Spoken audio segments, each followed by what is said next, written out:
మన మర్రి golden diamonds లో మీరు కొనే ఆభరణాలపై నో జీఎస్టీ, కేవలం 1% నుండి 11% వరకు మాత్రమే గల VA, ఆపై జీరో మేకింగ్ ఛార్జెస్ ఇంకా no GST. Marri golden diamonds. Urban challenge fund UCF పథకం కింద రాష్ట్రంలో 5,681 కోట్లతో చేపట్టే 3 ప్రాజెక్టులకు కేంద్ర ప్రభుత్వం ఆమోదం తెలిపింది. ఇందులో 50% నిధులు హడ్కో ద్వారా సమకూర్చుతుండగా మిగతా వాటిలో కేంద్ర రాష్ట్ర ప్రభుత్వాలు చెరుసగం పంచుకోనున్నాయి. ఈ మేరకు కేంద్ర గృహ నిర్మాణం పట్టణాభివృద్ధి శాఖ రాష్ట్ర ప్రభుత్వానికి సమాచారం ఇచ్చింది. ఆ నిధులతో ఆయా ప్రాంతాల్లో అభివృద్ధి పనులు జోరందుకోనున్నాయి. దేశవ్యాప్తంగా 17 ప్రాజెక్టులకు కేంద్ర ప్రభుత్వం నుంచి ఆమోదం లభించింది. రాష్ట్రానికి సంబంధించి ఖమ్మం, వరంగల్, కరీంనగర్ గ్రోత్ కారిడార్ తో పాటు వరంగల్ మున్సిపల్ కార్పొరేషన్ పారిశుద్ధ్య పనులు, కరీంనగర్ కార్పొరేషన్ పరిధిలోని వివిధ అభివృద్ధి పనులకు సంబంధించిన ప్రాజెక్టులున్నాయి. UCF కింద ప్రతిపాదనలు పంపాల్సిందిగా కేంద్ర గృహ నిర్మాణ పట్టణాభివృద్ధి శాఖ అన్ని రాష్ట్రాలు, కేంద్రపాలిత ప్రాంతాలకి సమాచారమిచ్చింది.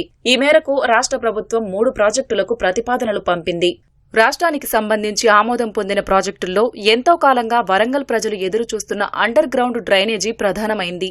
4,574.6 కోట్లు ఖర్చయ్యే ఆ ప్రాజెక్టులో కేంద్రం తన వాటాగా 1,168.85 కోట్లు భరించనుంది. వరంగల్లో సరైన డ్రైనేజీ వ్యవస్థ లేకపోవడం వల్ల అనేక సమస్యలు వస్తున్నాయి. ముఖ్యమంత్రి రేవంత్ రెడ్డి వరంగల్లో పర్యటించి భూగర్భ డ్రైనేజీ నిర్మిస్తామని మాట ఇచ్చారు. రాష్ట్ర ప్రభుత్వం చేసిన ప్రయత్నాలు ఫలించి వరంగల్ కార్పొరేషన్ కి భారీగా నిధులు మంజూరయ్యాయి. ఖమ్మం, వరంగల్, కరీంనగర్ కార్పొరేషన్ల పరిధిలో వివిధ కార్యకలాపాల పర్యవేక్షణకు అత్యాధునిక కమాండ్ కంట్రోల్ రూమ్ ఏర్పాటు చేయాలని రాష్ట్ర ప్రభుత్వం ప్రతిపాదించింది. ఆయా కార్పొరేషన్ల పరిధిలో సీసీ కెమెరాలు ఏర్పాటు చేయడంతో పాటు పోలీసులు ఏర్పాటు చేసిన సీసీ కెమెరాలను ఈ సెంటర్కు అనుసంధానం చేస్తారు. తద్వారా ట్రాఫిక్ ను పర్యవేక్షించడం, ఏదైనా విపత్తు తలెత్తినప్పుడు వివిధ శాఖల సిబ్బందికి అవసరమైన మార్గదర్శకం చేయడానికి వీలవుతుంది.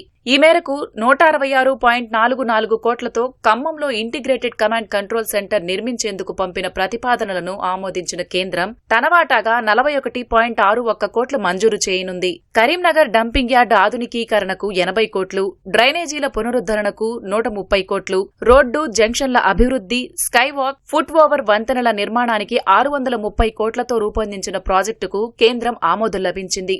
అందులో 210 కోట్లు కేంద్రం భరించనుంది.